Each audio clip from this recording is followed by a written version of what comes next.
မင်္ဂလာပါရှင်ဒီနေ့မှာတော့နီနီကအောင်မြင်တဲ့အမျိုးသမီးတယောက်အကြောင်းကိုပြပြပေးမှာဖြစ်ပါတယ်။သူကတော့လူတိုင်းယနေ့ချိန်ဒီလူတော်များများသိကြတယ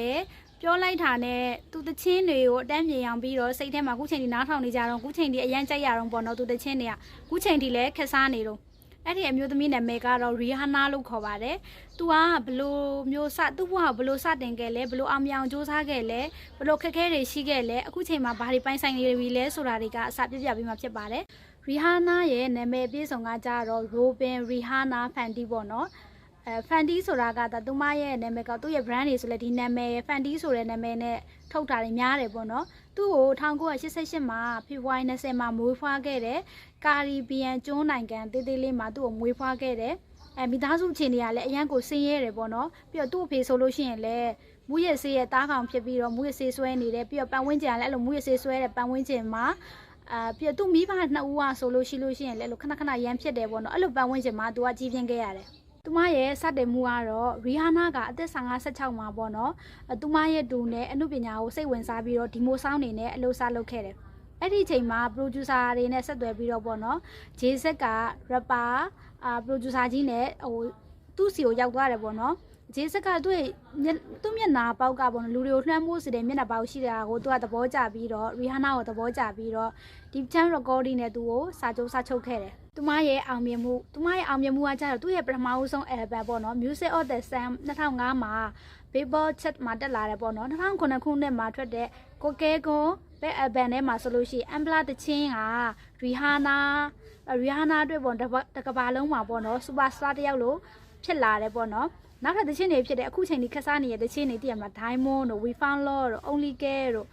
Red Wine တို့ Stay တို့ဆိုရင်အခုချိန်ဒီ2025ဒီခက်စားနေတော့တော်မှလည်းအရန်စောကြတော့ပေါ့နော်အဲ့တချင်းနေနေဆိုအခုချိန်ဒီလည်းနီးဆိုလည်းအရန်ကြိုက်တယ်Diamond ဆိုလည်းအရန်ခေါ့နေတော့ပေါ့နော်အဲ့တချင်းတွေဆိုလည်းပြိတ္တရင်ထဲမှာဆွဲစေခဲ့တဲ့တချင်းတွေသူမရဲ့အောင်မြင်မှုမှတ်တိုင်နေတဲ့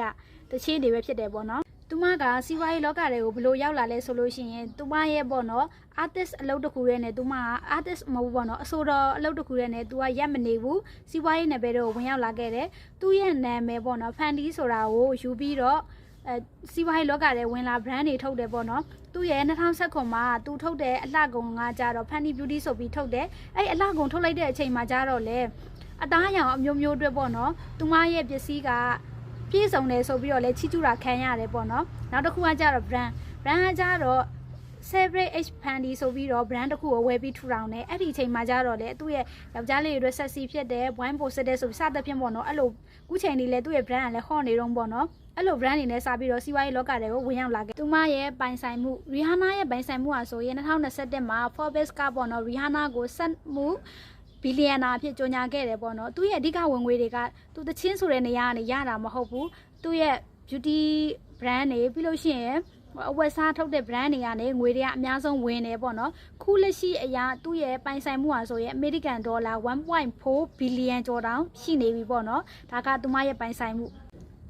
သူမရဲ့အောင်မြင်လှုပ်ဝက်ချက်၄ခုနံပါတ်1ချက်ကကြတော့သူဟာဘသူ့ဟိုမှာ copy မယူဘူးသူနေခြင်းနဲ့သူဖြစ်ချင်တဲ့ပုံစံတိုင်းပဲနေတယ်ဘသူတိုင်းမှမဖြစ်ချင်ဘူးသူ့ပုံစံတိုင်းပဲသူနေတယ်ဒါကနံပါတ်1ချက်နံပါတ်2ချက်ကကြတော့အလုပ်ကြိုးစားတာ24နာရီရှိတာကို9နာရီပြည့်အောင်တောင်းသူမအိပ်ဘူးပေါ့နော်အလုပ်ရန်ကြိုးစားတယ်နောက်မှနံပါတ်3ချက်လုပ်ငန်းတွေပွားတာသူကအခုဆိုရင်လည်းအောင်မြင်နေတဲ့အဆိုတော့တယောက်ပဲဒါပေမဲ့သူအဲ့လုပ်ငန်းတစ်ခုနဲ့မနေဘူးစီးပွားရေးတွေ brand တွေစောက်တယ် beauty တွေလုပ်တယ်ပေါ့နော်ဒါကသူ့ရဲ့စီးပွားရေးပွားတဲ့နေရာမှာသူ့ရဲ့အောင်မြင်လှုပ်ဝက်ချက်တွေကနံပါတ်3ချက်နံပါတ်4ချက်ကကြတော့အရင်အရေးကြီးတယ်သူ့ရဲ့ပါရမီလို့ပြောလို့ရတယ်ပေါ့နော်အသားရောင်မျိုးမျိုးအတွက်ပေါ့နော်အသားရောင်မျိုးမျိုးခန္ဓာကိုယ်မျိုးမျိုးအတွက်သူ့ရဲ့ဖော်ပြနိုင်စွမ်းပေါ့နော်မိတ်ကပ်မှာသူ့ကိုချီကျူးတယ်လို့မျိုးပဲသူ့ရဲ့မိတ်ကပ်ကအသားရောင်မျိုးမျိုးအတွက်ပြည့်ပြည့်စုံတယ်လို့ချီကျူးခံရတယ်လို့မျိုးပေါ့သူ့ရဲ့အဲ့လိုမျိုးသူ့ရဲ့ဖော်ပြနိုင်စွမ်းကအဲ့လိုမျိုးကောင်းတယ်ပေါ့နော်ဒါကသူမရဲ့အောင်မြင်လှုပ်ဝက်ချက်၄ခုသူများရဲ့အကျော်ကြားဆုံးလို့ပြောရမလားသူ့ရဲ့အဆိုမိန်လေးတစ်ခုရှိတယ်ပေါ့နော်ယောက်ျားတွေရဲ့ကဘာမှာအောင်မြင်ပြီးတော့လွှမ်းမိုးမှုရှိတဲ့မိန်းမတွေကအရန်ကိုထူးကြတယ်အဲ့လိုဖြစ်ဖို့ဆိုလို့ရှိရင်တနာမှုကျင်နာမှုဉာဏ်ပညာမကြောက်ရွံ့မှုအဲ့လိုအရာတွေနဲ့မရဘူးဆိုတဲ့စကားကိုလက်မခံဖို့လိုတယ်အဲ့ဟာလေးကိုနေ screenshot လေးရိုက်ပြီးတော့မှန်ခဲ့ပေးပါမယ်အားလုံးကိုကျေးဇူးတင်ပါတယ်ဒီဗီဒီယိုလေးကအမျိုးသမီးတွေအတွက်ခွန်အားတစ်ခုဖြစ်မှာပါသူ့ဘဝဆိုလို့ရှိရင်လည်း0ကနေ boss baby ဖြစ်လာတာပေါ့နော်ဒီဗီဒီယိုလေးကရီဟာနာအကြောင်းလေးကိုအသေးစိတ်ဖော်ပြပေးခဲ့တာဖြစ်ပါတယ်ခုချိန်ဒီလည်းအောင်မြင်နေတော့ သူ့ရဲ့လှုပ်ပုံသူ့ရဲ့လှုပ်စူးစမ်းပုံတွေကိုဖော်ပြပေးခဲ့တာဖြစ်ပါတယ်ဒီဗီဒီယိုလေးကအမျိုးသမီးတွေအတွက်အကျိုးတုံဆုံတရားအားဖြစ်မယ်လို့ယုံကြည်ပါတယ်ဒီဗီဒီယိုလေးကလူချင်းမင်းတို့အတွက်အကျိုးတုံဆုံတရားရှိမယ်ဆိုရင်ဒီလိုရဲ့ channel လေးကို like and subscribe လုပ်ခဲ့ပေးလို့ရပါတယ်အားလုံးကိုကျေးဇူးတင်ပါတယ်ရှင့်နောက်ဗီဒီယိုလေးမှာတွေ့မယ်နော်